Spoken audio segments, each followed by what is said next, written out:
नमस्कार, ऊंची उड़ान सफलता वादा का प्लेटफॉर्म में आपका स्वागत है। और हम लोग एक कारवा लिए चल रहे हैं। और ये कारवा ये है कि हम लोग सारे सेट का एनालिसिस आप तक पहुंचाते हैं और आप इन सारे टेस्ट को बेखूबी बहुत अच्छे तरीके से बनाते हैं। तो आज की क्लास के पहले एक सूचना दे देते हैं, क्योंकि आपको दिख रहा होगा कि हम अचानक से कैसे आ गए। हम तो हिस्ट्री और इकोनॉमिक्स लेके चल रहे थे। तो बता दें कि अभी कुछ कारणवश सुमित सर कुछ 2-4 दिन के लिए नहीं है। तो इसी कारण से ये 2-4 दिन आपका तैयारी ना छूटे, आपका हमेशा और कुछ सेट वगैरह मिलते जाए। इसी कारण से इसको स्टॉपेज नहीं, इसको रोका नहीं गया, बल्कि एक हम लोग की तरफ से कि ईमानदारी पूर्वक आप तक पहुंचाने का एक काम रहा। क्योंकि सुमित सर नहीं है, लेकिन फिर भी आप लोग इसके साथ जुड़े रहिए, आप लोग अपना टेस्ट अच्छे से देते रहिए और आप लोगों को सारा पेपर मिलता जाए। ठीक है, तो पहले क्वेश्चन की तरफ बढ़ते हैं। पहला क्वेश्चन करंट अफेयर से रिलेटेड होता है, हर बार सुमित सर इसको सॉल्व करते हैं। सेट 39 है हमारा। तो पहला क्वेश्चन देखते हैं क्या है कि मिराज के बने किन उपकरण को जीआई टैग भौगोलिक संकेत प्राप्त हुआ है। तो ये जीआई टैग जो है 2023 के आसपास ये हमें देखने को मिलता है, ये जीआई टैग मिलता है।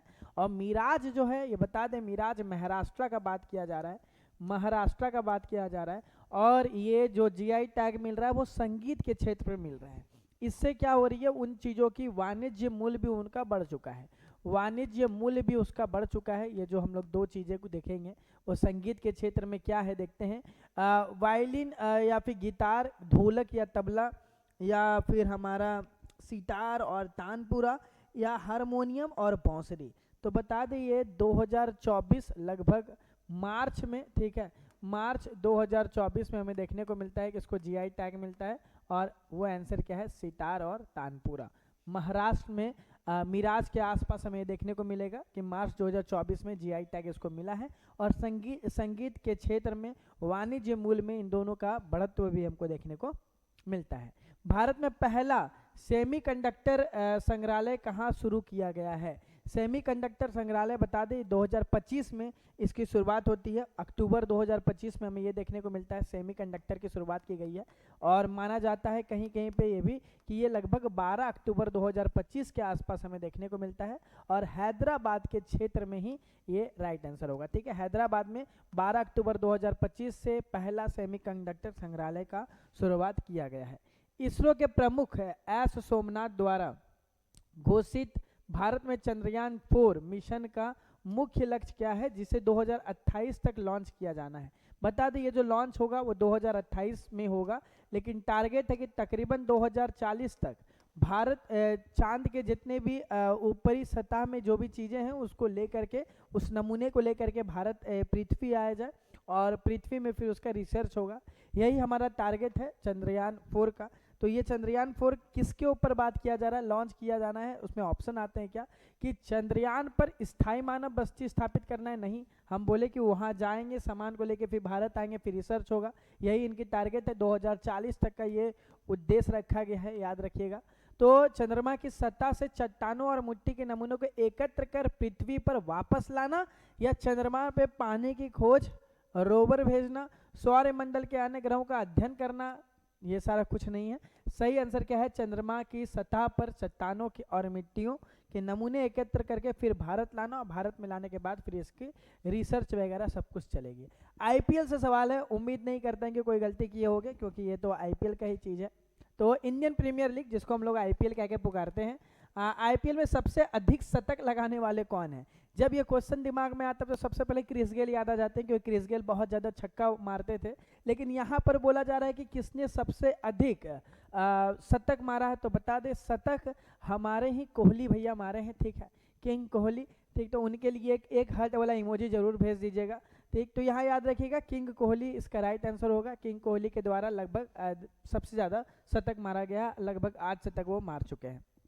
बाकी ये बात बता दे कि अगर पूछा जाए सबसे अधिक शतक लगने वाला स्टेडियम कौन सा है जहां आईपीएल का सबसे अधिक शतक लगा है, तो वो भी याद रखिएगा वानखेड़े स्टेडियम है। ठीक है, वानखेड़े स्टेडियम में सबसे अधिक शतक लगा है।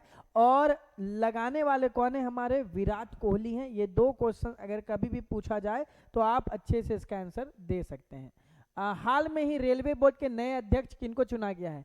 1996 बैच के अधिकारी हैं, रेलवे के क्षेत्र में काम कर रहे थे। ठीक है, सतीश कुमार जी, उन्हीं को ये पदभार मिला है।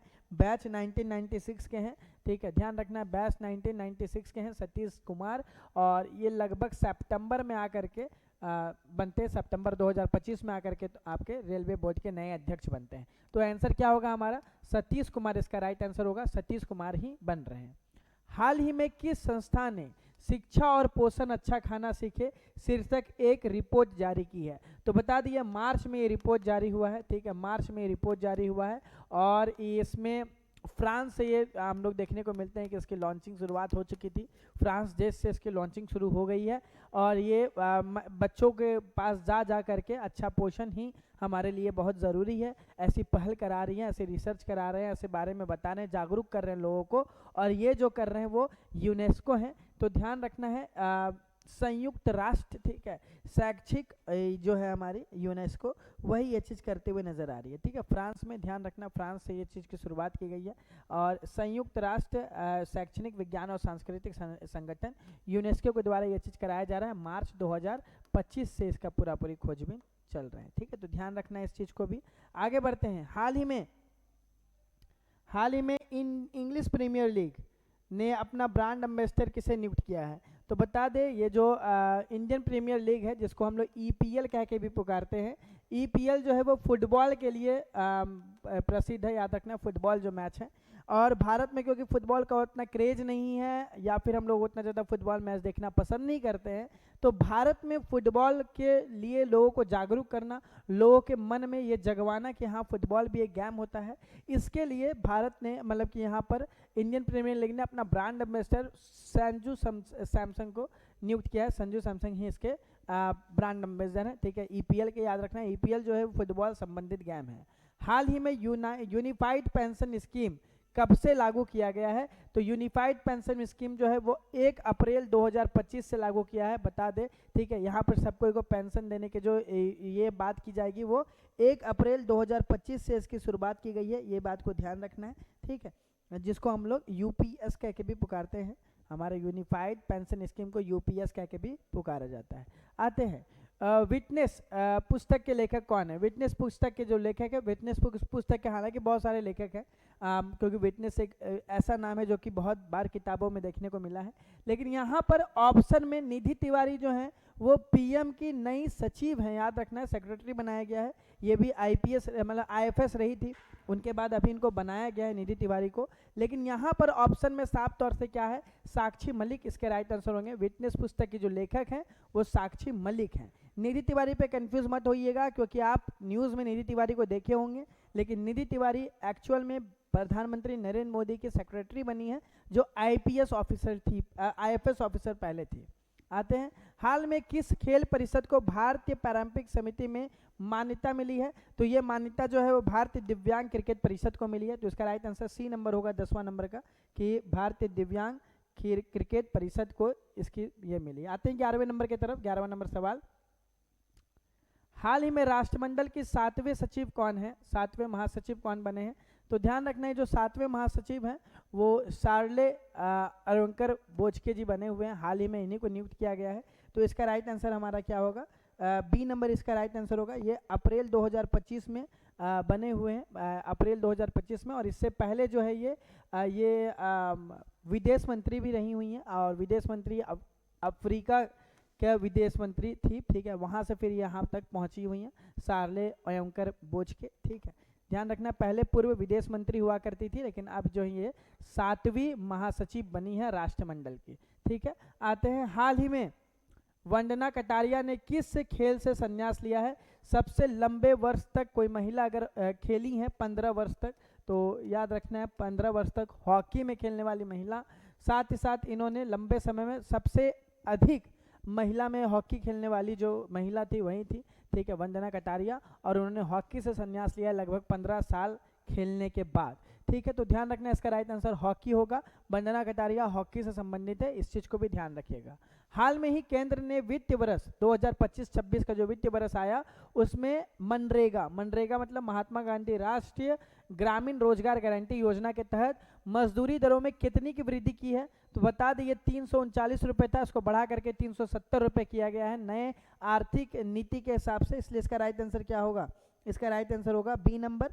ठीक, तो बड़ा इजी सवाल था, आगे बढ़ रहे हैं।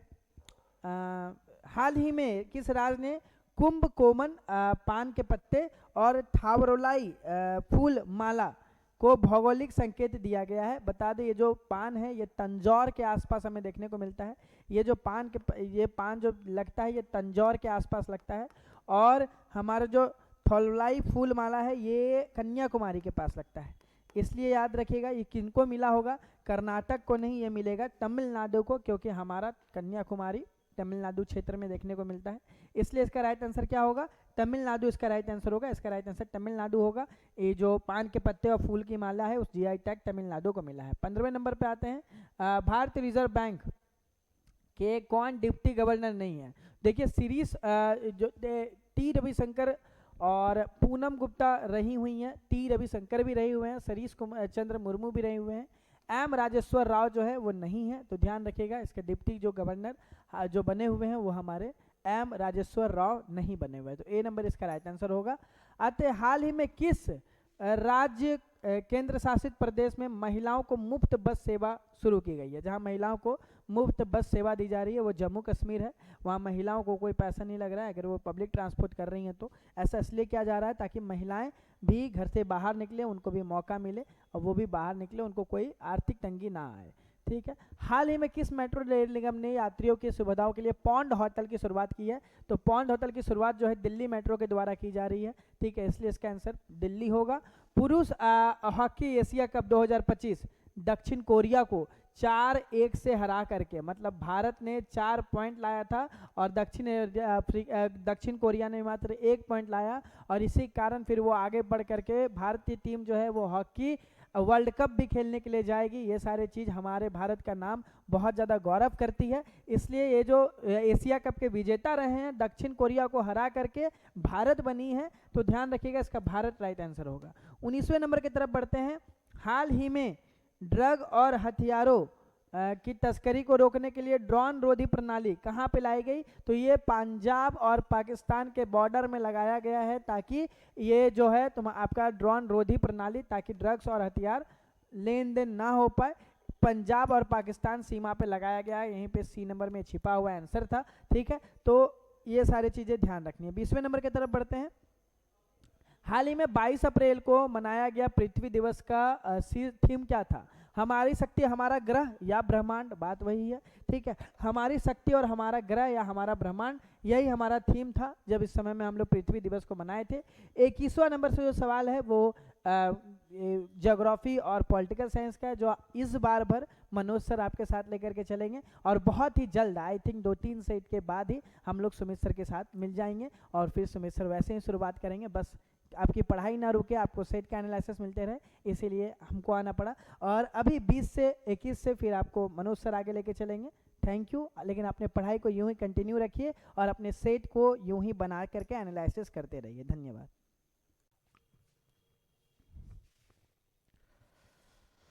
जय हिंद साथियों, ऊंची उड़ान के इस सफलता सीरीज में आप सभी का स्वागत है। तो आज हम बात करेंगे सेट नंबर 39 के बारे में। हाँ जी, बिहार एसआई का सेट नंबर 39, जिसमें आज हम आपको पॉलिटिकल, जियोग्राफी, साइंस और मैथमेटिक्स कवर करने वाला हूं। हालांकि सुमित सर वर्तमान में उपस्थित नहीं है, जिसके चलते हमको ये कवर करना पड़ रहा है। 2-3 दिन के लिए कहीं गए हुए हैं। तो चलिए हम लोग शुरू करते हैं आज का ये वीडियो।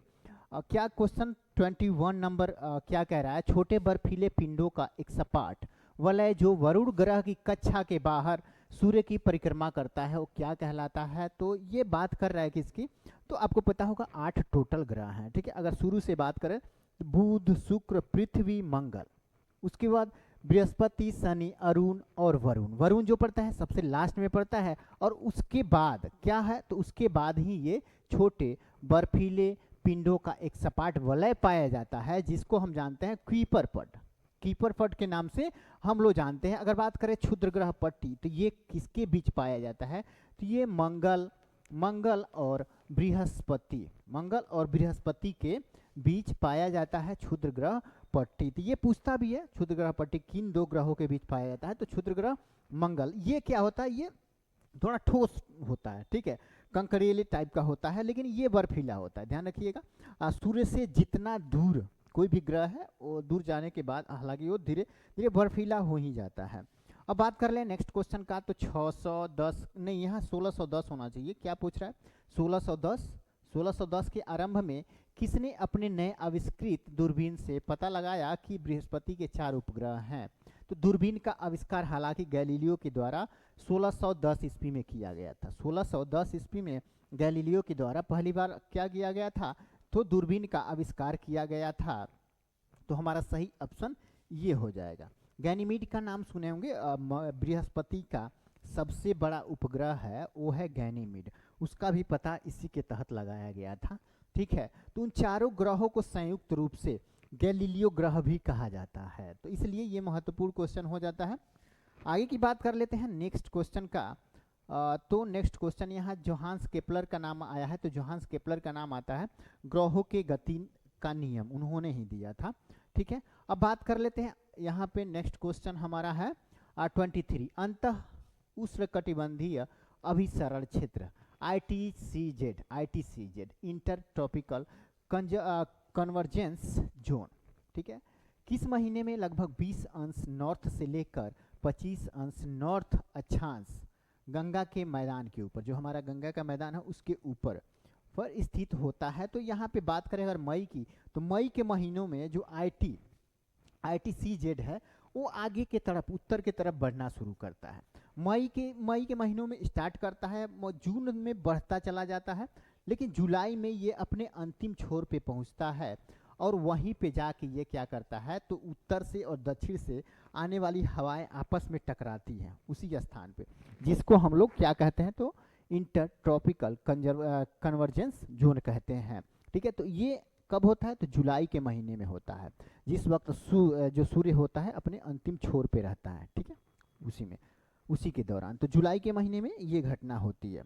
आगे की बात कर लेते हैं, तो प्रशांत महासागर और आर्कटिक महासागर के बीच, प्रशांत महासागर और आर्कटिक महासागर के बीच पाए जाने वाले जलडमरू मध्य का नाम क्या है, जो रूस के सुदूर पूर्व के चुस्की प्रायद्वीप को अलास्का के सीवर्ड प्रायद्वीप से अलग करती है? तो ये क्या कर रहा है, तो प्रशांत महासागर और आर्कटिक महासागर, ऐसे भी क्वेश्चन पूछ देता है। इनको दोनों को एक तरह से अलग करने वाला जल संधि कौन है, तो बेरिंग जल संधि हो जाता है, बेरिंग जल संधि, ठीक है, बेरिंग जल संधि ये हो जाता है। अगर डेविस जल संधि की बात कर लें तो ये किसको अलग करते हैं, तो डेविस जल संधि ये है ग्रीनलैंड और कनाडा, इन दोनों के बीच पाया जाता है, ठीक है, ग्रीनलैंड और कनाडा के बीच पाया जाता है, ठीक है। ये बात कर लें फ्लोरिडा जलडमरू मध्य, तो ये फ्लोरिडा और क्यूबा के बीच पाया जाता है, ठीक है। तो आगे का क्वेश्चन देख लेते हैं, भारत के किस राज्य में जल संचयन के लिए कुंड या टंका का उपयोग किया जाता है? तो राजस्थान में वर्षा के जल को इकट्ठा करने के लिए घरों के आगे, ठीक है, घर के आगे जमीन के सतह के नीचे या ऊपर, थोड़ा सा ऊपर अर्ध सतही एक कुआं टाइप का बनाया जाता है टीन वगैरह का, जिसमें एक तरह से बारिश का जल आके गिरता है, हालांकि छतों से भी जो पानी गिरता है उसको भी उसमें इकट्ठा किया जाता है। तो ये कहाँ पे होता है, तो राजस्थान का जोधपुर जो जिला है वो, हालांकि राजस्थान के कई जिलों में होता है लेकिन ज़्यादातर वहीं पे देखने को मिलता है। फिर बात कर लेते हैं, निम्नलिखित में से कौन सी नदी छत्तीसगढ़ के रायपुर जिले के सिहावा के निकट से निकलती है और ओडिशा से बहते हुए अंततः बंगाल की खाड़ी में गिर जाती है? तो एक ही नदी यहाँ है जो मात्र छत्तीसगढ़ और उड़ीसा दोनों राज्य से होकर गुजरती है, वो हो जाती है कौन, महानदी, ठीक है, महानदी। ध्यान रखिएगा, छत्तीसगढ़ के जो रायपुर जिला है वहाँ का एक जगह का नाम है सिहावा, वहाँ से निकलती है और फाइनली बंगाल की खाड़ी में जाके गिर जाती है। अब ये हो जाती है कौन, तो महानदी। अब कृष्णा की बात करें, कृष्णा इसका उद्गम कहाँ से होता है, तो महाबलेश्वर, महाराष्ट्र में एक जगह है महाबलेश्वर, वहाँ से कृष्णा नदी निकलती है, ठीक है। और गोदावरी की बात कर लें तो एक त्रयंबकम पहाड़ी है, वहाँ से निकलता है। त्रयंबकम पहाड़ी से गोदावरी निकलती है। और कावेरी कहाँ से निकलती है? तो कावेरी कर्नाटक से निकलती है। ठीक है, अगर ये इन दोनों के बारे में एक और क्वेश्चन पूछता है, इन दोनों के बारे में, किसके बारे में? तो गोदावरी के बारे में, गोदावरी के बारे में और गोदावरी के बारे में और कावेरी के बारे में। देखिए, इसको बृहद गंगा भी कहा जाता है। ठीक है, बृहद गंगा। ठीक है, बृहद गंगा कई बार पूछता है। और भारत की गंगा किसको कहा जाता है? भारत की गंगा, कावेरी, भारतीय प्रायद्वीप की गंगा। ठीक है, भारतीय प्रायद्वीप की गंगा कावेरी को कहा जाता है। इतना ध्यान रखना है, ये क्वेश्चन अक्सर पूछता है, ये क्वेश्चन अक्सर पूछता है। भारत के किसी एक राज्य में स्थित दुनिया का सबसे बड़ा PV solar park, PV solar park कौन सा है? तो पीवी सोलर पार्क हो जाता है भांडला सोलर पार्क। ये कहाँ पे है? तो कर्नाटक में है, ये कर्नाटक में है। ठीक है, कर्नाटक में। अगर बात कर ले धोलेरा, धोलेरा का नाम सुने हैं। ये देखिए, इसका जो क्षमता है ना, लगभग 2240-50 मेगावाट के आसपास है, मेगावाट के आसपास है इसकी क्षमता। लेकिन अभी वर्तमान में जो धोलेरा सोलर पार्क है ये निर्माणाधीन है, हालांकि बना नहीं है। इसकी जो क्षमता है ये 5000 मेगावाट के आसपास होने वाला है, लेकिन ये वर्तमान में अभी बना नहीं है। मोदी जी काफ़ी इसका प्रचार करते रहते हैं, आप लोग इसका नाम सुने भी होंगे, Dholera, Dholera solar park. Okay, अब आगे की बात कर लें। हरित क्रांति का पर्यावरण पर महत्वपूर्ण नकारात्मक प्रभाव क्या पड़ता है? तो हरित क्रांति जब स्टार्ट हुई थी तो आधुनिक बीज, उर्वरक, रसायन वगैरह का प्रयोग किया गया, जिसके चलते क्या हुआ? तो जमीनी की उर्वरता धीरे धीरे समाप्त होने लगी। और दूसरी बात की, जमीन के अंदर जो जल है, आंतरिक जल, वो भी एक तरह से प्रदूषित होने लगी। ये दोनों घटनाएं होने लगी थी। तो ये यहाँ पे हमारा सही ऑप्शन क्या हो जाएगा? मृदा क्षरण, मृदा क्षरण ये हो जाता है। ओजोन परत का क्षरण उससे नहीं हुआ था, वनों की कटाई से कोई रिलेटेड संबंध नहीं है। वायु प्रदूषण से भी हरित क्रांति का कोई लेना देना नहीं है। आगे की बात कर लें तो मिट्टी की संरचना को गंभीर नुकसान होने से पहले एक मिट्टी जिस भार का सामना कर सकती है उसे आप क्या कहते हैं? तो इसे हम क्या कहेंगे? वहन क्षमता। भार सहने की जो क्षमता है उसको वहन क्षमता कहते हैं। अब बात कर लें समशीतोष्ण घास के मैदान डॉट डॉट की खेती, डॉट डॉट की खेती के लिए आदर्श होते हैं। वो किसके लिए? तो गेहूं की खेती के लिए। जो समशीतोष्ण घास के मैदान है, जैसे प्रेरी हो गया, ठीक है, अमेरिका वगैरह का जो एरिया हो गया, वहाँ पे गेहूं जो बोए जाते हैं वो इसी प्रकार के समशीतोष्ण घास के मैदान टाइप के जो होते हैं वहीं पे बोए जाते हैं। अंगूर की खेती के लिए महासागरीय जलवायु का, भूमध्य सागरीय जलवायु का होना आवश्यक है। भूमध्य सागरीय जलवायु में अंगूर होता है। और ये तो समशीतोष्ण पर्वतीय क्षेत्रों में होता है, समशीतोष्ण में होता है लेकिन पर्वतीय क्षेत्रों में होता है।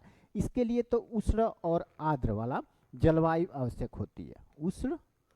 उष्ण और आर्द्र टाइप का जो जलवायु रहेगा वहीं पे कपास उत्पादित होता है। अब बात कर लेते हैं भारतीय संविधान डॉट डॉट को लागू हुआ और इसे गणतंत्र दिवस के रूप में मनाया गया। तो भारतीय संविधान हमारा कब लागू हुआ था? 26 जनवरी 1950 को। ये तो सबको पता है। आगे हम लोग देख लेते हैं, नेक्स्ट क्वेश्चन हमारा हो जाता है मार्शल लॉ की अवधारणा जो मूल अधिकारों को प्रतिबंधित करती है। ठीक है, मूल अधिकारों को प्रतिबंधित करती है, किस देश से ली गई है? देखिए, मार्शल लॉ है ना, वो सैनिक के लिए होता है ना, सैनिकों पे लगाए जाने वाला एक तरह से प्रतिबंध है। ये आर्टिकल 34 में इसका जिक्र है, आर्टिकल 34 में मार्शल लॉ का जिक्र है, ध्यान रखिएगा। और ये किस देश से लिया गया है? तो ये लिया गया है ये ब्रिटेन से, यूके से लिया गया। ठीक है, यूके से हमारा सही ऑप्शन हो जाएगा कौन सा? ब्रिटिश। चीन से तो हमारा कुछ भी नहीं लिया गया, संविधान में कुछ भी नहीं लिया गया। जापान से एक चीज लिया गया है, विधि द्वारा स्थापित प्रक्रिया। ये बहुत बार पूछता है, विधि द्वारा स्थापित प्रक्रिया जापान से लिया गया है। और यूएसएसआर से मूल कर्तव्य के जो प्रावधान हैं वो लिए गए हैं। ध्यान रखिएगा इन सब बातों को।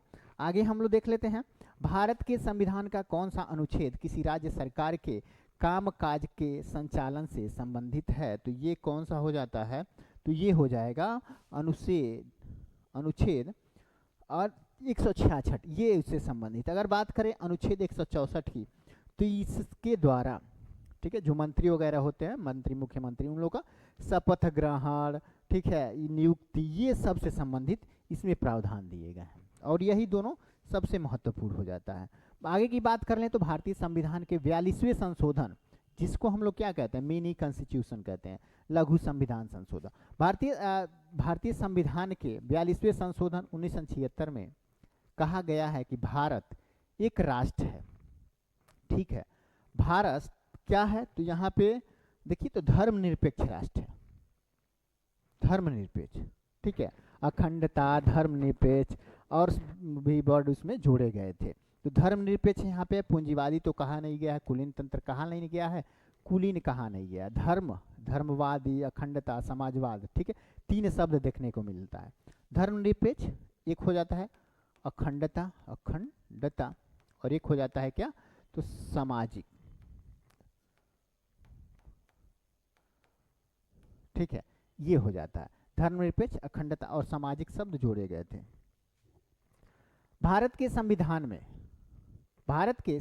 में संविधान के 60वें संशोधन ने पेश क्या बोला है, भारत के संविधान के 60वें संशोधन ने पेश कर की, यहाँ पे थोड़ा टाइपिंग मिस्टेक है, ठीक है, यहाँ पे थोड़ा सा, भारत के संविधान ने 60वें संशोधन ने पेश कर की अधिकतम सीमा को 2.5 वर्ष या 66 एक हुआ था, हम यहाँ बता दे रहे हैं, 60वां संशोधन हुआ था, ठीक है, ठीक है। जो पेशा कर के तहत क्या हुआ था, तो उस समय पेशा कर 250 रुपया प्रति वर्ष होता था, लेकिन ये 66वां संविधान संशोधन हुआ था तो उसके बाद ये 2500 रुपया प्रति वर्ष हो गया था, ठीक है, 2500 रुपया प्रति वर्ष हो गया था। 35 के बाद हम लोग देख लेते हैं क्वेश्चन नंबर 36।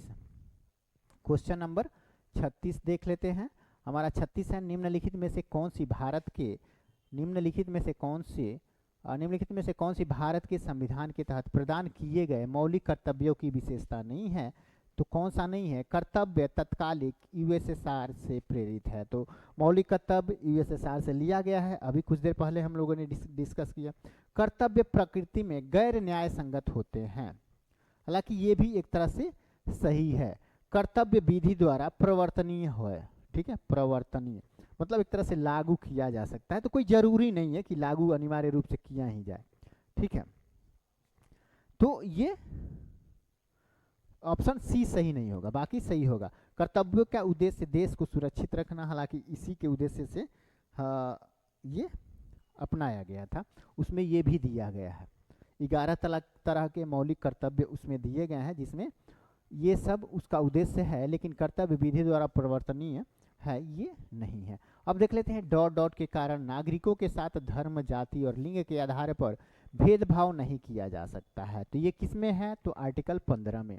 आर्टिकल 15 में स्पष्ट कहा गया है कि नागरिकों को धर्म, जाति, लिंग और जन्म स्थान के आधार पर भेदभाव नहीं किया जा सकता है। वो किसके तहत आता है, तो वो समानता के अधिकार के तहत आता है, जो आर्टिकल 14 से लेके 18 तक दिया हुआ है। अगर बात करें स्वतंत्रता का अधिकार, तो ये आर्टिकल 19 से लेके 22 तक दिया हुआ है। और धर्म की स्वतंत्रता के अधिकार ये कहाँ से कहाँ तक है, तो ये आर्टिकल 25 से लेके आर्टिकल 28 तक दिया हुआ है। और फिर शोषण के विरुद्ध अधिकार ये आर्टिकल 23 और 24 में दिया गया है। अब बात करते हैं नेक्स्ट क्वेश्चन का, यदि किसी गिरफ्तार किए हुए व्यक्ति को गिरफ्तारी होने के समय से 24 घंटे के भीतर न्यायाधीश के समक्ष पेश नहीं किया जाता है, तो किस रीट पर रिहा किए जाने का वह हकदार होता है। तो आपको पता होगा आर्टिकल 32 में 5 प्रकार का रीट दिया हुआ है, जिसे डॉक्टर भीमराव अंबेडकर के द्वारा संविधान की आत्मा कहा गया है। ओके, तो इसमें जो कह रहा है ना, 24 घंटे के अंदर यदि न्यायाधीश के समक्ष हम लोग पेश नहीं किए किसी व्यक्ति को, तो हो जाता है क्या, तो बंदी प्रत्यक्षीकरण। जो बंदी प्रत्यक्षीकरण है, इसके तहत उसको रिहा करने का हकदार है। ओके, रिहा करने का हकदार है। प्रतिषेध क्या हो जाता है, तो प्रतिषेध का मतलब होता है कि जो निम्न सदन होते हैं उसको उच्च सदन एक तरह से प्रतिषेध लगाता है कि वो अपने अधिकार क्षेत्र से बाहर के मामलों को न देखे। ठीक है, तो वो हो जाता है इसमें।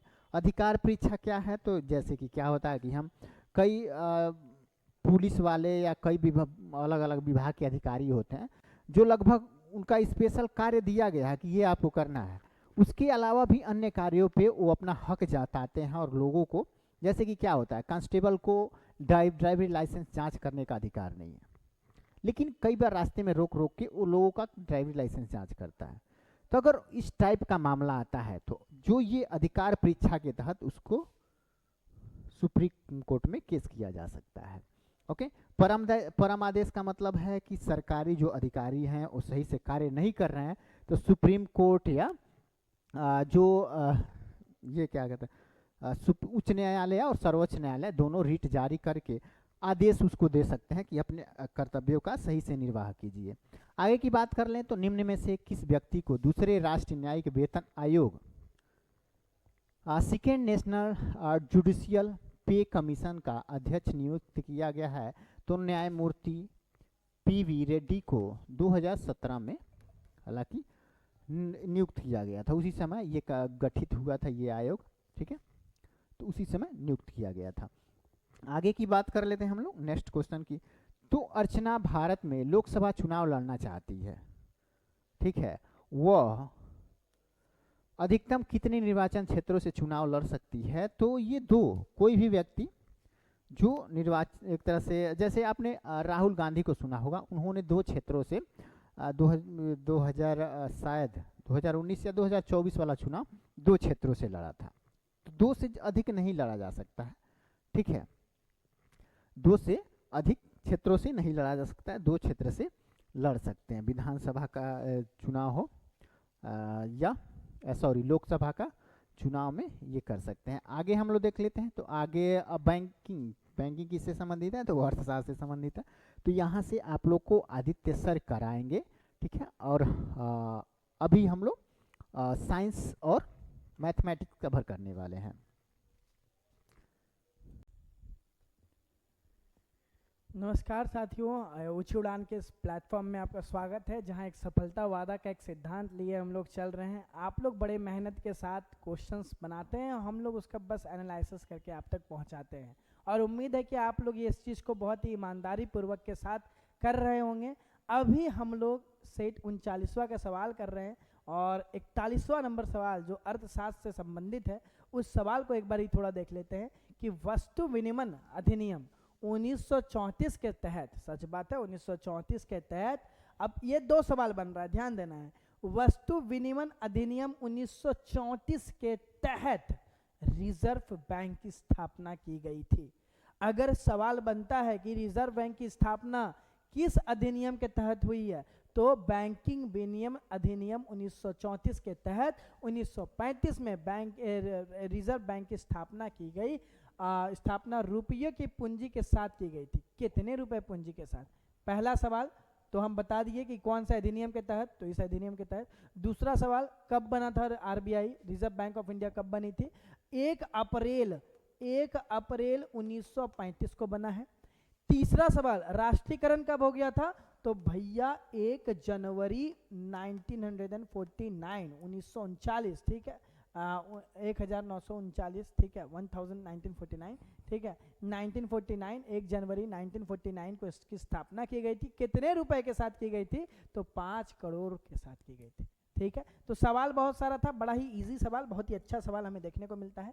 आते हैं, भारत के केंद्र सरकार ने सार्वजनिक वित्तीय प्रबंधक प्रणाली को देखरेख के लिए कौन सा विभाग नोडल विभाग है, ठीक है, किस विभाग की स्थापना की गई है, जहां पर एकीकरण का बात किया गया है। एकीकरण व्यवस्था, हर जगह एकीकरण व्यवस्था हो, ये व्यय विभाग है, ठीक है, ये व्यय विभाग है, जहां पर एक रूपता बनाने के लिए एक जैसा विभाग बनाया गया है पूरी, और ये एक व्यय विभाग है जहां सार्वजनिक वित्तीय प्रबंधक प्रणाली देखरेख करते हैं, तो वो व्यय विभाग है, ध्यान रखना है, ठीक है। कैसे खर्च कहाँ पे हो रहा है, वही है, एक रूपता बनाए रखने के लिए इसकी बनाई गई है। आगे आते हैं तीसरा नंबर सवाल के ऊपर, जो अर्थशास्त्र है कि भारत में बैंकिंग क्षेत्र के संदर्भ में IMPS का पूर्ण रूप क्या है? IMPS का पूर्ण रूप 2005 में इसकी गठन की गई थी, 2010 में इसकी गठन की गई थी, नवंबर 2010 में इसकी गठन की गई थी। और क्या है ये बता देते हैं, बहुत ही इंपॉर्टेंट चीज़ है कि हम लोग जो UPI पेमेंट करते हैं ना, हम लोग जो नेट बैंकिंग करते हैं ना, UPI गूगल पे कर दिए, फ़ोन पे कर दिए, सब कुछ कर दिए, उसके ऊपर निगरानी रखना, उसको बढ़िया से देखरेख करना, उसके लिए IMPS का गठन किया गया है। और IMPS का फुल मतलब होता है इमीडिएट पेमेंट सर्विस, ठीक है। इमीडिएट पेमेंट सर्विस बोलते हैं जल्दी से कर दो, इमीडिएट करो पेमेंट, तो इमीडिएट पेमेंट सर्विस IMPS, ठीक है। बड़ा इजी सवाल है, सेक्टर तो होगा नहीं, सर्विस होगा, ठीक। प्लीज़ ये ध्यान देना है कि इमीडिएट पेमेंट सर्विस इसका राइट आंसर होगा। 44वें नंबर की तरफ बढ़ते हैं। निम्नलिखित में कौन सा बैंक, निम्नलिखित में से कौन सा बैंक चुनावी बॉन्ड जारी करने के लिए सक्षम है? चुनावी बॉन्ड बता दे तो सिंपल सवाल है, चुनावी बॉन्ड क्या होते हैं? राजनीतिक दलों को जब रैली वैली कराना पड़ता है, जो चुनावी बॉन्ड होती है वो कौन बैंक करा सकती है? बस एक बैंक, बस एक बैंक, वो कौन है? भारतीय स्टेट बैंक, ठीक है। जब राजनीतिक दलों का जो सारा पैसा वैसा ये होता है वो सिर्फ एक ही बॉन्ड से होता है, वो है भारतीय स्टेट बैंक से, ठीक है। तो SBI भारतीय स्टेट बैंक सुने ही होंगे। आते हैं, भारत का मुद्रायन नहीं है, कहाँ पर नहीं है? ठीक है, तो बता दे, देवास में है, ठीक है, ध्यान रखना है, देवास में है। 4 जगह है, याद रख लीजिएगा, प्लीज़ ये कॉपी में लिख लीजिए कि जहाँ पे मुद्रा छपती है ना, जब पैसा छपता है वो 4 जगह है। एक देवास है, ठीक है, एक नासिक भी है, नासिक में भी छपता है, एक हमारा मैसूर में भी छपता है, ठीक है, मैसूर में भी छपता है, और एक हमारा सालबोनी में भी छपता है। यही 4 जगह छपता है, कॉपी में प्लीज़ लिख लीजिएगा, कल दिन अगर आ जाता है कहाँ छपता है तो भी काम आएगा, ठीक है। तो ध्यान रखना है, देवास में छपता है, मैसूर में भी छपता है, और सालबोनी में भी छपता है, और नासिक में भी छपता है। बस एक जगह नहीं छपता है, वो कहाँ है? तो वो हमारा क्या बन जाता है? कोची बन जाता है। तो कोची ही क्या होगा? इसका राइट आंसर होगा, क्योंकि ये सब जगह छपता है, ये सब जगह छपता है, और ये जगह पे नहीं छपता है, इसी कारण से इसका राइट आंसर क्या होगा? कोची इसका राइट आंसर होगा। 4 जगह छपता है, यहाँ पूछा जा रहा है कौन सा जगह नहीं है, तो हमारा कोची नहीं है। आगे बढ़ते हैं अपने दूसरे सवाल के ऊपर। संयुक्त राष्ट्र में सतत विकास लक्ष्यों के संदर्भ में निम्नलिखित में से कौन सा SDG 10 है? SDG 10 के बारे में बता दें, टोटल 17 लक्ष्य रखा गया है, जो कि बोला गया है 2030 तक प्रयास किया जाएगा UN के द्वारा, कि ये प्रयास किया जाएगा कि सब कोई को इसका लाभ मिले, और बहुत ही SDG गोल बनाए गए हैं, 17 लक्ष्य रखा गया है, और 2015 में इसको बनाया गया है, और रखा गया है कि 30 सालों के बीच में, मतलब 2015 से लेकर 2030 के बीच में हम लोग इन सारे चीज़ों को पूरा करेंगे, हमारी यही प्रयास है। क्या क्या है उसमें? उसमें पहला है जलवायु क्रिया, सही है। असमानताओं की कमी, ये भी सही है। शून्य भूखमरी, वो भी सही है। लेकिन यहाँ पर सवाल क्या पूछा गया है? SDG 10 क्या है? 17 लक्ष्य हैं, तो 10वां कौन सा है? 10वां है असमानताओं में कमी, ठीक है। कोई कमी नहीं होनी चाहिए किसी के बीच में, असमानताओं में कमी, 10वां लक्ष्य हमारा यही है, और उम्मीद है कि हम लोग ये सारी चीज़ों को पूरा करेंगे। क्रेटा का बाजार कहा जाता है, किसको आखिरकार क्रेटा का बाजार कहा जाता है? यही सवाल हमें देखने को मिलता है अपने 47 नंबर सवाल के ऊपर। क्रेटा का बाजार किसे कहा जाता है? जहां मांग की पूर्ति अधिक होती है, ठीक है, या फिर पूर्ति में मांग अधिक होती है, उसको कहा जाता है, या फिर C नंबर पे देखते हैं अपने सवाल, थोड़ा सा बदलते हैं PPT कि C नंबर का सवाल क्या है? हाँ, C में है कि पूर्ति मांग के बराबर होती है, या फिर हमारा जब मांग से पूर्ति, उपयुक्त में से कोई नहीं। तो ध्यान रखना है कि इसका राइट आंसर क्या होगा? जहां मांग से पूर्ति अधिक होती है। तो कहाँ पे? जहां मांग से पूर्ति अधिक होती है, वो हमारा राइट आंसर कहाँ है? यहाँ पर है, A नंबर।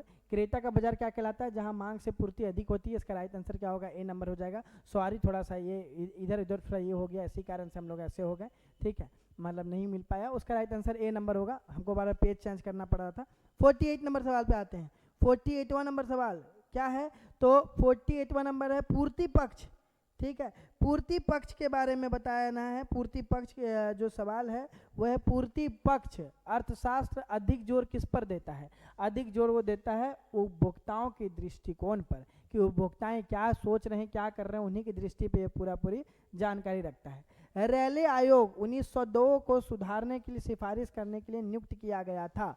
रैले आयोग के बारे में पूछा गया है। रैले आयोग का गठन जो है वो उच्च शिक्षा को बढ़ावा देने के लिए भारत में जितने भी विश्वविद्यालय हैं, जिसको यूनिवर्सिटी कह के पुकारते हैं, उसके गठन के लिए, उच्च शिक्षा को सुधारने के लिए रैले आयोग 1902 में लाया गया था। और इस समय कर्जन हुआ करते थे हमारे वाइसराय, ध्यान रखना है, उन्हीं के द्वारा ये व्यवस्था लाई गई थी। तो वो शिक्षा व्यवस्था के क्षेत्र में उच्च शिक्षा को बढ़ाने के लिए इस चीज़ को लाया गया है, ध्यान रखना है।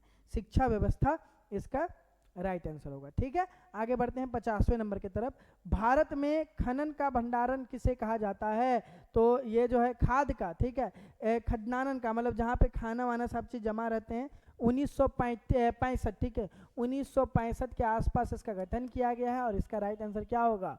Food corporation of India. ठीक है, फूड कॉर्पोरेशन ऑफ इंडिया, ठीक है, ऑफ इंडिया 1965, ठीक है, 1965 में इसका गठन किया गया है, ध्यान रखना है। आते हैं हिस्ट्री के सवाल से आ ही चुके हैं। तो 4 वेदों में से किसमें बुरी आत्माओं और बीमारी से बचने के लिए जादू मंत्र और तंत्र मंत्र का बात किया गया है? तो बता दे कि जादुई मंत्र और तंत्र मंत्र का जो बात है, 4 ही वेद है, याद रखना, वहाँ पे लिखा हुआ है 4 वेद। तो चारों वेद के बारे में लिख लेते हैं। पहले तो ऋग्वेद है, ठीक है, ऋग्वेद में हमें जानकारी जो मिलती है समाज की मिलती है, यहाँ पे कैसे क्या हो रहा था उन सारी चीज़ों के बारे में जानकारी मिलती है। फिर आते हैं सामवेद, ठीक है, सामवेद में जो है हमको ये मिलता है कि संगीत वेद कहा जाता है, कि मंत्रों का उच्चारण कैसे करना है, ध्वनि कैसे होगी, उसके बारे में बात होती है। यजुर्वेद में यज्ञ के विधि विधान के बारे में बताया गया है। और अथर्ववेद जो है वो जंगलों में लिखा हुआ ग्रंथ लोग कहते हैं, जिसमें काला जादू ये सारी चीज़ का जानकारी मिलता है। 2 भागों में बटा हुआ है, ठीक है, हम लोग बात भी कहते पैपलद और सोनक्ष, ठीक है, तो उसके बारे में बात की है। तो ध्यान रखना, जादुई मंत्र, जादू टोना, बुरी आत्माओं का जिक्र हमें अथर्ववेद में देखने को मिलता है। सबसे नई ग्रंथ ये है, और सबसे पुरानी ग्रंथ माना जाए तो वो ऋग्वेद है। बुद्ध काल में सबसे पुराना स्तूप कौन सा है? सबसे पुराना स्तूप जो है वो सांची का स्तूप हमें देखने को मिलता है। सांची कहाँ पर स्थित है पता होगा? मध्य प्रदेश रायसेन में स्थित है, ठीक है, और आज तक ये बचा हुआ है। माना जाता है यहाँ पे बेगम थी, ठीक है, शाहजहां बेगम, ठीक है, और सुल्तान जहां बेगम, तो ये दोनों बेगम के द्वारा जो है इसको संजो करके रखा गया। कनिंगम भी आके मांगना चाह रहे थे, और जॉन मार्शल भी आए थे, वो मांग रहे थे, लेकिन वो स्तूप को ले जाने नहीं दी। स्तूप के तोरण को भी, जो आगे का गेट है, उसको भी नहीं ले जाने के लिए दी। और ये जो है वो मध्य प्रदेश में स्थित है, रायसेन में, याद रखना है, रायसेन जगह का नाम है। तो अगर पूछा जाता है कि सांची का स्तूप कहाँ पर है, तो रायसेन में है, ये भी बात को याद रखना है, ठीक है। तो सबसे पुराना स्तूप जो है वो रायसेन का स्तूप है। स्तूप हम लोग बात कर चुके हैं, बौद्ध धर्म से संबंधित है, उसी को हम लोग स्तूप कहते हैं। आते हैं सेल्यूकस प्रथम द्वारा चंद्रगुप्त के दरबार में किसको भेजा गया था? निम्नलिखित में से कौन सा दूत भेजा गया था? तो सेल्यूकस के दरबार में जो भेजे गए हैं, बता दें, सेल्यूकस जो है उनकी बेटी की शादी होती है चंद्रगुप्त मौर्य के साथ, हेलेना नाम है उनका। तो हेलेना की शादी भी हो रही है चंद्रगुप्त मौर्य के साथ, क्योंकि सेल्यूकस निकेटर हार चुका है चंद्रगुप्त मौर्य से, और इसी कारण से वो शादी कराता है अपनी बेटी का, ताकि डर जाता है कि चंद्रगुप्त मौर्य फिर से कहीं हमला ना कर दे, इसी कारण से। और फिर यहाँ पर एक दूत भेजता है अपना, और वो जो दूत है उनके द्वारा एक किताब भी लिखा जाता है जिसका नाम है इंडिका, ठीक है। इंडिका किताब की रचना की जाती है, जहाँ भारत के बारे में बताया जाता है कि भारत में ये है, भारत में वो है, ये सारी जानकारी मिलती है। वो हमें मेगास्थनीज के किताब में देखने को मिलता है, इसलिए राइट आंसर क्या होगा? मेगास्थनीज इसका राइट आंसर होगा, ध्यान रखना है, मेगास्थनीज के किताब में हमें ये देखने को मिलता है। आते हैं पाटलिपुत्र के युद्ध में चंद्रगुप्त मौर्य ने निम्नलिखित में से किस शासक को हराया था? तो ये जो पाटलिपुत्र का युद्ध है, इसमें चंद्रगुप्त मौर्य ने धनानंद को हराया था। 321-22 में मौर्य वंश की स्थापना हो रही है, धनानंद हार रहे हैं। पाटलिपुत्र का युद्ध इसको कहा जाता है। किसके मदद से हराए हैं? तो विष्णुगुप्त के मदद से, जो इनके गुरु हुआ करते थे, जिनको हम लोग कौटिल्य के नाम से भी जानते हैं, जिनको हम लोग चाणक्य के नाम से भी जानते हैं। तो इन्हीं के मदद से लड़ाई होती है, जिसको पाटलिपुत्र का युद्ध कहा जाता है 321-22 के आसपास। और यहाँ पे नंद वंश खत्म होता है और ये नंद वंश के सबसे आखिरी राजा जो धनानंद हैं उनको मारते हुए नजर आते हैं। दिल्ली सल्तनत का पहला राजवंश कौन सा था? बड़ा सा इजी सवाल है। 1192 में मोहम्मद गौरी आके स्थापित करते हैं और दिल्ली सल्तनत 1206 से शुरू होती है। सबसे पहले गुलाम वंश है, ठीक है, कुतुबुद्दीन ऐबक उसमें बन रहे हैं राजा 1206 से, ठीक है। तो ध्यान रखना है मामलुक वंश इसका राइट आंसर होगा, क्योंकि गुलाम वंश को हम लोग मामलुक वंश कह के भी पुकारते हैं, ठीक है। तो 1206 से लेकर के 1290 तक हमें मामलुक वंश देखने को मिलता है और शुरुआत ही दिल्ली सल्तनत का 1206 से हुआ है। मामलुक वंश इसका राइट आंसर होगा। अगर गुलाम वंश भी होता भैया तो गुलाम वंश भी इसका राइट आंसर होता, ठीक है। आते हैं दूसरे सवाल के ऊपर। गुलाम वंश वही है, मामलुक वंश के बारे में बात किया जा रहा है। गुलाम वंश मतलब कि मामलुक वंश के शासक गयासुद्दीन बलबन ने कौन सी उपाधि धारण की थी? तो ध्यान दें, गयासुद्दीन गयासुद्दीन बलबन, वही तुमको लगा तुगलक कहाँ से आ गए, ठीक है। गयासुद्दीन बलबन के द्वारा राष्ट्र में अपने आप को सबसे ऊंचा दर्जा देने के लिए उपाधि राजा धारण करते थे, ताकि एक अपने आप को सबसे उच्च बता पाए। तो अपने आप को हमेशा ईश्वर के समान बताते थे, ताकि उनको समाज में और ज़्यादा इज्जत मिल जाए। ईश्वर के समान कहाँ पे है? विश्वास का प्रकाश क्यों बताएंगे? विश्वास, ठीक है। महल की रोशनी क्यों बोलना? विश्व का रक्षक नहीं, इस समय में लोगों को बोला जाता था कि भगवान की छाया है, मतलब क्या? जिल ए इलाही, ठीक है। जिल ए इलाही की उपाधि धारण किया जाता था ताकि वो समाज में अपने आप को सबसे ऊपर रखा है। तो ध्यान रखना है, बलबन के द्वारा जिल ए इलाही का उपाधि धारण लिया गया था ताकि लोग के बीच में वो एक खौफ बना पाए। दिल्ली शासन के निम्नलिखित में से किस राजवंश ने आगरा शहर की स्थापना की थी? तो बता दें, ये सिकंदर लोदी के द्वारा 1204 ईस्वी में स्थापना की गई है, ठीक है। 1204 ईस्वी में सिकंदर लोदी के द्वारा, तो खिलजी भी नहीं होगा, तुगलक भी नहीं होगा, सैयद भी नहीं होगा, राइट आंसर क्या होगा? लोदी राजवंश। 1204 आगरा की स्थापना की गई है लोदी राजवंशों के द्वारा, ठीक है, ध्यान रखना है। चौसा और कन्नौज की लड़ाई में शेर खां हुमायूं को हराया गया और उसे डैश भागने के लिए मजबूर किया गया। बता दें, हुमायूं का शासनकाल अगर कभी भी आप जाके देखेंगे तो वो 2 भागों में विभाजित आपको नजर आएगा। वो एक नहीं, वो 2 भागों में विभाजित आता है। एक बार आपको नजर आएंगे कि वो 15 साल के लिए बीच में चले भी गए हैं, ठीक है। बीच में 15 साल के लिए चले गए हैं, फिर 1555 से अपने यहाँ पे शासन स्थापित कर रहे हैं। 15 साल के लिए वो अपने भाई के पास माना जाता है चले गए थे, ठीक है। और उसके भाई कहाँ पर थे? उसके भाई थे हमारे ईरान में, ठीक है। तो 15 साल अपने आप को वहीं जा करके रखे, वहाँ पे शादी वादी किए, उसके बाद फिर वो आगे बढ़ते हुए नजर आए हैं। तो ध्यान रखना है, ईरान चले गए थे 15 साल के लिए, फिर 1555 में यहाँ के सिंहासन गद्दी पे बैठे हैं।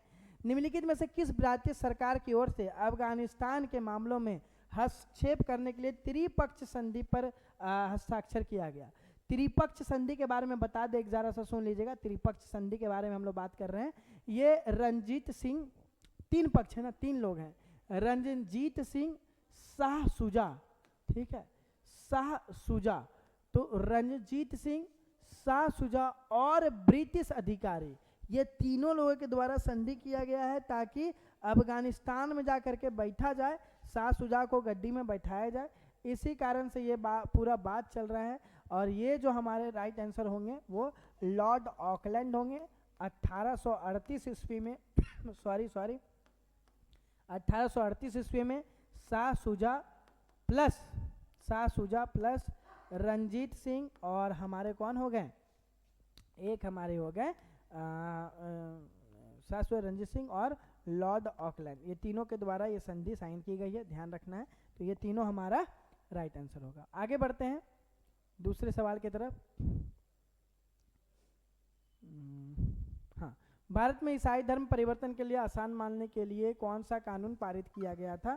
तो मतलब कब कानून पारित किया गया था जिसमें ये बोला गया था कि पैतृक संपत्ति, अगर आप ईसाई धर्म अपना लेते हैं तो आपकी पैतृक संपत्ति पे आपका अधिकार होगा। याद करिए, हम लोग पिछले भी सेट में किए हुए हैं और ये लगभग 1850 में हमको नजर आता है, ठीक है। 1850 में कौन थे इस समय गवर्नर? तो डलहौजी थे हमारे गवर्नर, ठीक है। तो ध्यान रखना है डलहौजी के द्वारा ऐसी संधि के ऊपर साइन कराई जा रही है। अब आते हैं निम्नलिखित में से, अच्छा गांधी जी ने किसकी सलाह पर भारत में लोगों को जानने के लिए ब्रिटिश भारत में भ्रमण किया था? तो बता दें, बोले 1 वर्ष तक यात्रा की थी। याद रखिएगा कि गांधी जी 9 जनवरी 1915 को, जनवरी 1915 में गांधी जी क्या करते हैं, भारत आते हैं। और भारत आने के बाद गांधी जी किसी भी कार्य को नहीं कर रहे हैं, कोई भी आंदोलन नहीं कर रहे हैं। गांधी जी यहाँ पर 1 साल बस भारत पे भ्रमण कर रहे हैं। उसके बाद गांधी जी फरवरी 1916 में BHU में जाकर के भाषण देते हैं। फिर वो दिसंबर 1916 में लखनऊ में कांग्रेस अधिवेशन में जाके भाषण देते हैं। तो कहा जा रहा है ये सवाल में कि आखिरकार जनवरी 15 से लेकर के फरवरी 1916 ये 1 साल गांधी जी किसके कहने पे घूम रहे थे, किसके कहने पे भारत का भ्रमण कर रहे थे? तो वो उनके राजनीतिक गुरु थे, ध्यान रखना है, वो उनके राजनीतिक गुरु थे जिनका नाम था गोपाल कृष्ण गोखले, ठीक है। उनका नाम था गोपाल कृष्ण गोखले, वही थे हमारे गांधी जी को सलाह देने वाले, और उनके राजनीतिक गुरु, उन्हीं के कहने पे गांधी जी घूम रहे थे। निम्नलिखित में से किस स्वतंत्रता सेनानी का ये कथन था कि खुद वो बदलाव बनिए जिन्हें आप अपने दुनिया में देखना चाहते हैं? ये जो सवाल है, ये आप कहीं भी सरकारी अगर कोई भवन जाते होंगे तो आपको यही चीज़ देखने को मिलता है। लोग कहते हैं, और ये बहुत ही अच्छी स्टेटमेंट है कि आप सबसे पहले अपने अंदर वो बदलाव लाइए जो आप दुनिया में देखना चाहते हैं। ये बहुत ही अच्छी कथन है। हालांकि सब आदमी एक दूसरे को ब्लेम कर रहा होता है, लेकिन आप अपने अंदर कम से कम वो परिवर्तन लाइए। और ये कहने वाले हमारे गोपाल कृष्ण गोखले के ही शिष्य महात्मा गांधी थे, ठीक है। तो महात्मा गांधी के द्वारा ये बात किया गया है। मित्र मेला किसके द्वारा स्थापित की गई थी? मित्र मेला जो है वो विनायक सावरकर के द्वारा स्थापित की गई है, ध्यान रखना है। मित्र मेला की जो बात किए हैं वो विनायक सावरकर के द्वारा स्थापना की गई है। विनायक दामोदर सावरकर भी कह के इनको पुकारते थे, ठीक है। 1899 में ये चलता हुआ हमें नज़र आता है, ठीक है। तो ये विनायक सावरकर और उनके भाई भी थे गणेश सावरकर, उन दोनों के द्वारा मिल करके ये मित्र मेला का सिस्टम निकाला गया था। टाइगर लीजन या फ्री इंडिया लीजन की स्थापना किसने की थी? तो बता दें, जो टाइगर लीजन और हमारा फ्री इंडिया लीजन राष्ट्रवादी आंदोलन है, फिर से यहाँ पे बता दें।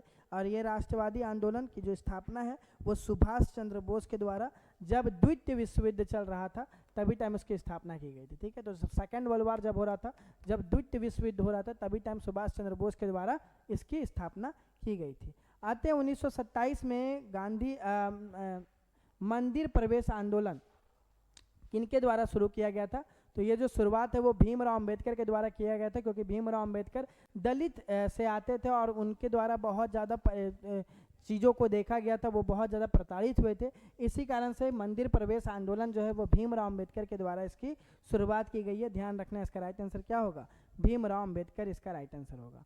कौन सा जिला ओपन डिफेक्शन फ्री प्लस के में आता है? तो बता दें, ये जो अभी हाल फिलहाल हमें देखने को मिला है, पटना को माना गया है ओपन डिफ्रेक्शन फ्री प्लस घोषित किया गया है बिहार सरकार के द्वारा। जून 2025 में बिहार सरकार ने कृषि डेटा पोर्टल लॉन्च किया है। इसका मकसद क्या है? तो इसका मकसद बस इतना है कि किसानों को ऑनलाइन सहायता मिल पाए, ठीक है, और ऑनलाइन सहायता के साथ साथ वो उनको सब्सिडी वगैरह भी दे पाए, ठीक है। तो इसलिए इसका राइट आंसर क्या होगा? ऑनलाइन सहायता के साथ साथ सब्सिडी देने के लिए किसानों के लिए बिहार सरकार ने कृषि डेटा पोर्टल लॉन्च किया है। आप प्लीज़ जा करके उसको देख सकते हैं।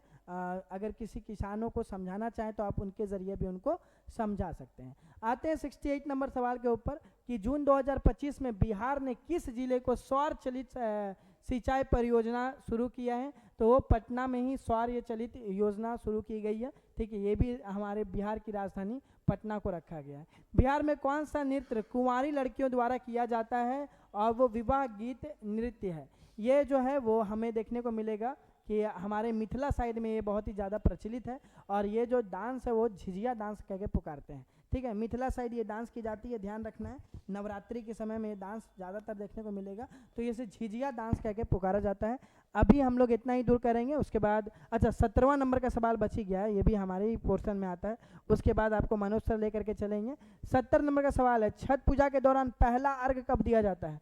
ये तो हमको नहीं लगता कि कोई भी बच्चा कोई भी बच्चा इसको गलत करेगा, क्योंकि छठ पूजा हमारे समय का मतलब हमारे बिहार का सबसे प्रसिद्ध और सबसे मायने रखने वाला पूजा में से एक आता है। और ये कोई भी गलती नहीं किया होगा कि कार्तिक शुक्ल के षष्ठी की संध्या को सबसे पहले हम लोग अर्घ देते हैं। यहाँ पे संध्या ही ध्यान रखना है, क्योंकि यहाँ पे पूछा जा रहा है पहला अर्घ कब होता है, तो पहला अर्घ शाम में होता है, उसके बाद फिर सुबह अर्घ हम लोग देते हुए नजर आते हैं। ठीक है। और 71 नंबर से एक समतल दर्पण, तो ये तो हमारे मनोज सर आपको लेकर के चलेंगे इसके आगे का पोर्शन। मेरे साथ इतना ही था, धन्यवाद। और आगे क्लास प्लीज़ आप लोग देखते रहिए और अपने सेट को यूं ही देते रहिए। ऊंची उड़ान आपके लिए इतना कर रहा है, धन्यवाद। हाँ, तो चलिए अब हम लोग कवर करते हैं साइंस। ठीक है, इसके बाद हम लोग मैथमेटिक्स कवर करेंगे।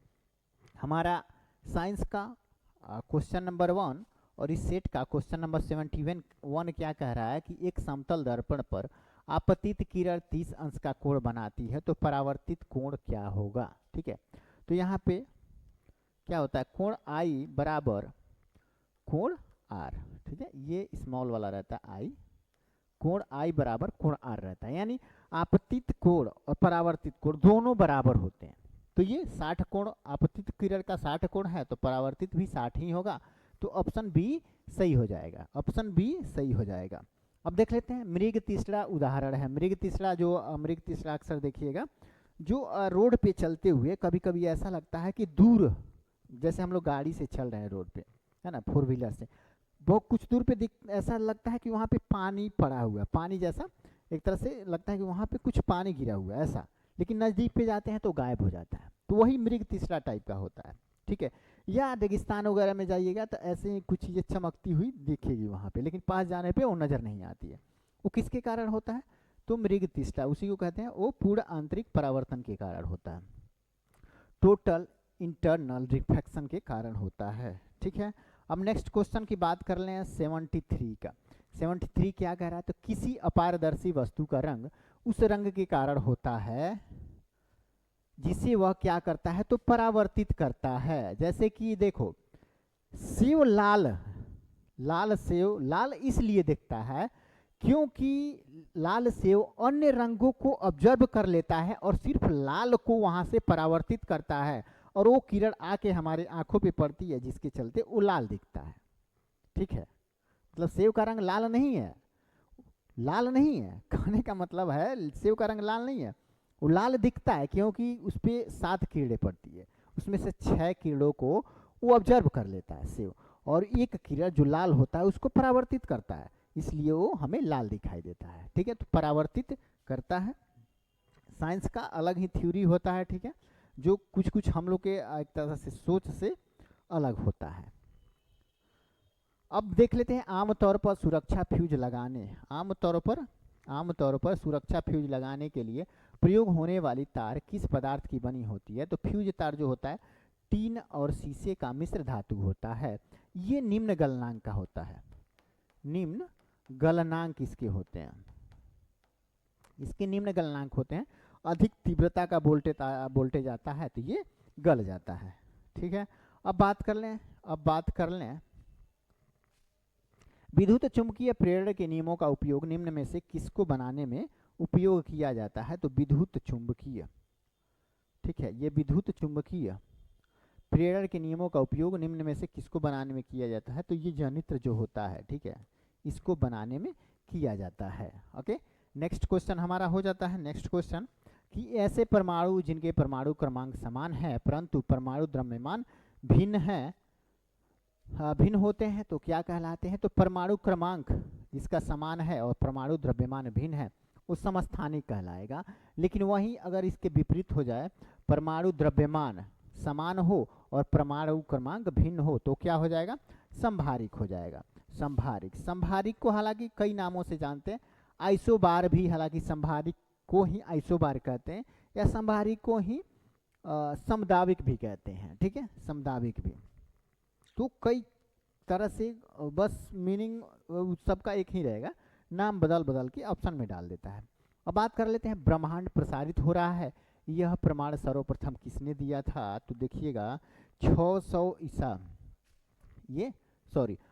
एडविन हब्बल ने, सर्वप्रथम एडविन हब्बल ने ये बताया कि जो हमारा गैलेक्सी है, ठीक है, वो हमसे दूर जा रहा है, हमसे हमारे जो गैलेक्सी है उसमें का जो आकाशगंगा है, हमारी आकाशगंगा से अन्य जो गैलेक्सी हैं वो दूर जा रहे हैं, ठीक है, दूर जा रहे हैं। तो ये एडवर्ड हबिल ने बताया था। न्यूटन का नाम गुरुत्वाकर्षण से जुड़ा है, गति के नियम से जुड़ा है। गैलीलियो का नाम किससे जुड़ा हुआ है? तो इनका नाम एक तरह से दूरबीन की खोज के लिए जुड़ा हुआ है। कापरनिकस का ब्रह्मांडीय सिद्धांत दिया हुआ था, ब्रह्मांडीय विस्तार का सिद्धांत कापरनिकस ने दिया था, तो उनका नाम उससे जुड़ा हुआ। विश्व का प्रत्येक पदार्थ अत्यंत सूक्ष्म कणों से मिलकर बना होता है, यह सर्वप्रथम किसने कहा था? तो यही बात कणाद के द्वारा, जो भारत के एक ऋषि मुनि थे, इन्होंने 600 ईसा पूर्व में ही ये बात बोल दी थी, ठीक है। रदरफोर्ड का नाम परमाणु में नाभिक की खोज के लिए जाना जाता है, ठीक है। और डाल्टन का नाम, हालांकि उनका नाम सीटी बजा के उन्होंने एक तरह से डाल्टन का सिद्धांत एक बनाया था, उसके बारे में पता चलता है। हालांकि अब बात कर लेते हैं किसी परमाणु के लिए प्लम पुडिंग मॉडल, किसी परमाणु के लिए प्लम पुडिंग मॉडल किसके द्वारा दिया गया था? तो प्लम पुडिंग मॉडल क्या होता है ना, कि हम जो किसी तत्व के, किसी धातु में जो इलेक्ट्रॉन होते हैं, है ना, इलेक्ट्रॉन, प्लम पुडिंग मॉडल बताता है कि जो इलेक्ट्रॉन होते हैं ना उस धातु में धसे हुए होते हैं, धसे हुए होते हैं। इसको जे थॉमसन, इलेक्ट्रॉन की खोज तो जे थॉमसन ने ही किया था, ठीक है। और उन्होंने ही प्लम पुडिंग मॉडल के तहत बताया था कि उसमें जो इलेक्ट्रॉन होते हैं किसी धातु में धसे हुए होते हैं, उसी को प्लम पुडिंग सिद्धांत कहते हैं। तो ये जे थॉमसन का हो जाता है। लेबोजियर को तो रसायन विज्ञान का पिता कहा जाता है, ठीक है। रदरफोर्ड को तो अभी बताया नाभिक की खोज के लिए जाना जाता है। रॉबर्ट बॉयल को बॉयल का नियम के लिए जाना जाता है। आइसोटोप्स के रासायनिक गुण क्या हैं? तो आइसोटोप्स जो होते हैं उनके रासायनिक गुण समान होते हैं, ठीक है, इनके रासायनिक गुण समान होते हैं, तो ऑप्शन ए ही सही हो जाएगा। नेक्स्ट क्वेश्चन हम लोग देख लेते हैं। एलपीजी एक हाइड्रोकार्बन है जिसमें मिश्रित होता है, तो जो एलपीजी होता है लिक्विड पेट्रोलियम गैस, ठीक है, लिक्विड पेट्रोलियम गैस, ये किसका मिश्रण हो जाता है? तो प्रोपेन और ब्यूटेन का, ठीक है, प्रोपेन और ब्यूटेन का। तो एलपीजी का जो होता है ना, एलपीजी का ये दोनों मिश्रण है, लेकिन ये गंधहीन होते हैं, इसमें से गंध नहीं आता है। तो गंध का पता लगाने के लिए जो होता है ना एलपीजी में, हम लोग क्या मिलाते हैं? इथाइल अल्कोहल टाइप का, सॉरी, इथाइल मरकैप्टन मिला देते हैं। इथाइल मरकैप्टन मिलाते हैं तो ही इसका गंध का पता लगा पाते हैं, नहीं तो अगर नहीं मिलाया जाता तो गैस रिश्ता और हम लोग को पता भी नहीं चलता। नेक्स्ट क्वेश्चन की बात कर लें तो निम्नलिखित में से किसका उपयोग खाना पकाने के लिए किया जाता है? तो खाना पकाने के लिए एलपीजी गैस का प्रयोग किया जाता है, जिसका फुल फॉर्म होता है लिक्विड पेट्रोलियम गैस, यानी कि द्रवीकृत पेट्रोलियम गैस, ठीक है, द्रवीकृत पेट्रोलियम गैस। ये देखिए द्रवीकृत प्राकृतिक गैस, ये खास करके कहाँ प्रयोग किया जाता है कि जो पनडुब्बी वगैरह होता है या समुद्री वाहन जो होते हैं बड़े बड़े, वहाँ पे द्रवित प्राकृतिक गैस का प्रयोग किया जाता है। कंप्रेस्ड नेचुरल गैस, ठीक है, सीएनजी, आप लोग को पता ही होगा ये कहाँ पे प्रयोग किया जाता है? वाहनों में प्रयोग किया जाता है सीएनजी का। आगे की बात कर लेते हैं। तो आधुनिक आवर्त सारणी का आविष्कार किसने किया था? तो आधुनिक आवर्त सारणी का आविष्कार किसने किया था? तो यहाँ पे थोड़ा सा कंफ्यूजन होगा आप लोगों को। मेंडलीफ जो है इन्होंने आवर्त सारणी का आविष्कार किया था, सिर्फ आवर्त। लेकिन आधुनिक आवर्त की बात करें तो ये मोसले का नाम आता है, ठीक है, मोसले का नाम। तो हालांकि मोसले का नाम इसमें है ही नहीं, तो हमारा सही ऑप्शन मेंडलीफ हो जाना चाहिए, यही होगा, ठीक है। तो मोसले आधुनिक आवर्त सारणी के जनक हैं और आवर्त सारणी के जनक हो जाते हैं मेंडलीफ।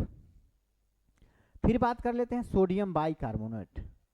सोडियम बाइकार्बोनेट का सामान्य नाम क्या है? तो ये क्या हो जाता है? बेकिंग सोडा, ठीक है, NaHCO3, NaHCO3 बेकिंग सोडा का ये फार्मूला हो जाता है। अब आगे क्वेश्चन देख लेते हैं। कोशिका का जीवित अंश जीव द्रव्य कहलाता है, जीव द्रव्य कहलाता है, किससे बना होता है? तो देखो उसमें तो पहले से ही कोशिकांग मौजूद होता है और फिर केंद्रक द्रव्य और कोशिका द्रव्य, ये तीनों मिलके जीव द्रव्य बना देते हैं। तो हमारा ऑप्शन डी सही हो जाएगा, ऑप्शन डी सही हो जाएगा। अब नेक्स्ट क्वेश्चन हम लोग देख लेते हैं 87। आरएनए का प्राथमिक कार्य क्या है? तो आरएनए जो होता है इसका प्राथमिक कार्य होता है ये प्रोटीन संश्लेषण। आरएनए का प्राथमिक कार्य क्या होता है? तो प्रोटीन संश्लेषण होता है। प्रतिकृति बनाना ये डीएनए का कार्य होता है। ठीक है, डीएनए का कार्य होता है प्रतिकृति बनाना। ओके, नेक्स्ट क्वेश्चन देख लेते हैं। फलीदार पादपों की जड़ों में, जो फलीदार पादप होते हैं, ठीक है, उनकी जड़ों में उपस्थित गांठों में पाए जाने वाले नत्रजन स्थिरीकरण जीवाणु क्या होते हैं? तो ये सहजीवी होते हैं, फायदेमंद होता है। ठीक है, वो नाइट्रोजन को नाइट्रेट में बदलने का कार्य करते हैं, जो पौधे हालांकि भोजन के रूप में लेते हैं, तो उनके लिए तो ये लाभदायक है। तो एक तरह से सहजीवी हो जाएंगे, जिसको राइजोबियम कहा जाता है। ठीक है, राइजोबियम, तो सहजीवी संबंध स्थापित करते हैं ये। अब बात कर लेते हैं निम्न में से किसमें प्रमुख चरण युग्मोद्भिद है? ये किसमें है? तो जो ब्रायोफाइटा के जीव पाए जाते हैं उसी में युग्मोद्भिद पाया जाता है। ठीक है, युग्मोद्भिद। आगे देख लेते हैं किसके मांस को चेवन के नाम से जाना जाता है? किसके किसके मांस को चेवन के नाम से जाना जाता है? तो जो बकरी है, हालांकि हम लोग तो इसे मीट ही कह के पुकारते हैं, लेकिन रियल में मीट भेड़ का जो मांस होता है वो होता है। ये गाय का बोर्फ करके, बोर्फ वगैरह, ठीक है, ये जो नाम है उसके नाम से, सॉरी बोर्फ नहीं, बीफ। गाय के मांस को हम लोग क्या कहते हैं? बीफ के नाम से जानते हैं, बीफ के नाम से जाना जाता है। भेड़ का मीट हालांकि मटन के नाम से जानते हैं, बकरी का चेवन के नाम से जानते हैं, सुअर के मांस को पोर्क के नाम से पोर्क के नाम से जानते हैं, PORK, पोर्क के नाम से जाना जाता है। फिर देख लेते हैं प्याज के खाद्य पदार्थ किस रूप में संचयित होते हैं? तो प्याज में जो खाद्य पदार्थ होता है वो शर्करा के रूप में संचयित होता है। ठीक है, पुष्पी पादपों के बीज, जो पुष्पीय पादप होते हैं उसके बीज किससे निर्मित होते हैं? तो ये होते हैं भ्रूण, खाद्य संचय और आवरण से। भ्रूण, खाद्य संचय और आवरण से ये क्या होते हैं? तो ये निर्मित होते हैं। पुष्प पादपों के जो बीज होते हैं, पुष्पीय पादप जो होता है उसके बीज किससे? तो भ्रूण, खाद्य संचय और आवरण से होते हैं। आगे देख लेते हैं मैग्नीशियम निम्नलिखित में से किसका संगठक है? तो मैग्नीशियम किसका संगठक हो जाता है? तो क्लोरोफिल। क्लोरोफिल में से मैग्नीशियम पाया जाता है, क्लोरोफिल में मैग्नीशियम पाया जाता है। अब देख लेते हैं वह युक्ति जिसके द्वारा आंकड़ों को टेलीफोन के माध्यम से बाइनरी सिग्नलों की सहायता से भेजी जाती है। ठीक है, उसको क्या कहते हैं? उसको क्या कहते हैं? तो मोडेम कहते हैं। ठीक है, मोडेम, ठीक है, मोडेम कहते हैं। आगे देख लेते हैं हम लोग निम्नलिखित में से कौन एक कंप्यूटर की भाषा नहीं है? यहाँ पूछ रहा है नहीं है, तो C++, ये तो भाषाएं हैं, बेसिक भाषाएं हैं, फोर्ट्रॉन भाषाएं हैं, लेकिन फास्ट किसी प्रकार का कंप्यूटर भाषा नहीं है। तो हमारा ऑप्शन यही सही हो जाएगा। नेक्स्ट क्वेश्चन देख लेते हैं। अब आ जाता है क्या? तो मैथमेटिक्स का आ गया। ठीक है, मैथमेटिक्स का क्वेश्चन आ गया, तो इसको हम लोग सॉल्व कर लेते हैं। ठीक है, थोड़ा सा जगह वहाँ बना लेते हैं, फिर हम लोग सॉल्व करेंगे।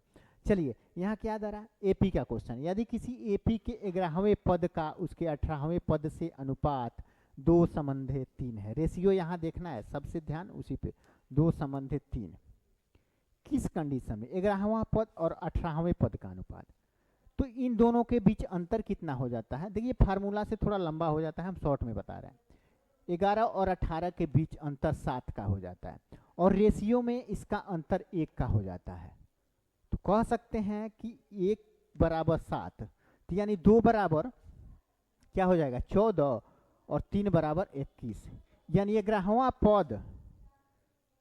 पद है वो 14 है और 18वां पद 21 है, यानी कि दोनों में 3 प्लस हो रहा है। यही है, 3 प्लस हो रहा है।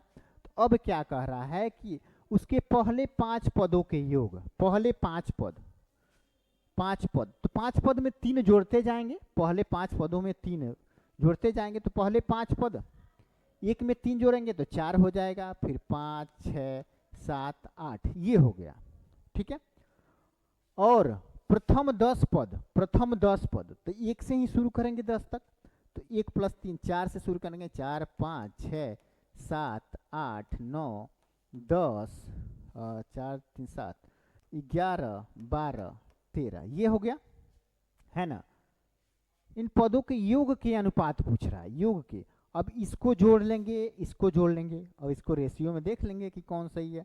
तो देख लेते हैं, 8 7 15 15 6 21 21 5 26 और 26 4 30 हो जाता है, ठीक है, 30 हो जाता है। अब ये देख लेते हैं, 5 3 15 + 8 3 24, ठीक है, 15 24 11 3 33 + 13 3 3 6 4 10 5 15 और 1 2 2 4 3 7 1 8 85 हो जाएगा। तो ये रेशियो में 30 85 आ रहा है जोड़ने पे। अब इसको अनुपात में बदल लेते हैं, 30 85, ठीक है। तो 5 से काटते हैं, 5 6 के 30 17 5 85, यानी कि हमारा आंसर 6:17 आ जाएगा। 6:17 किस में है? तो ऑप्शन डी में है, ठीक है, ऑप्शन डी में इतना है, ऑप्शन डी में। अब आगे का क्वेश्चन हम लोग देख लेते हैं। ए और बी किसी कार्य को 12 दिन में करते हैं, 12 दिन और 8 दिन में पूरा करते हैं। यदि ए और बी दोनों एक साथ मिलकर कार्य करें तो कार्य कितने दिन में पूरा हो जाएगा? तो ये तो बहुत हल्का है, ठीक है। 1/12 + 1/8 इसको जोड़ देंगे तो हमारा आंसर आ जाएगा 12 दूनी 24 8 3 24, यानी कि नीचे 24/5 हमारा आंसर हो जाएगा। 24 दूनी 48 10, यानी कि 4.8 हमारा सही आंसर हो जाएगा, ठीक है, 4.8 सही हो जाएगा।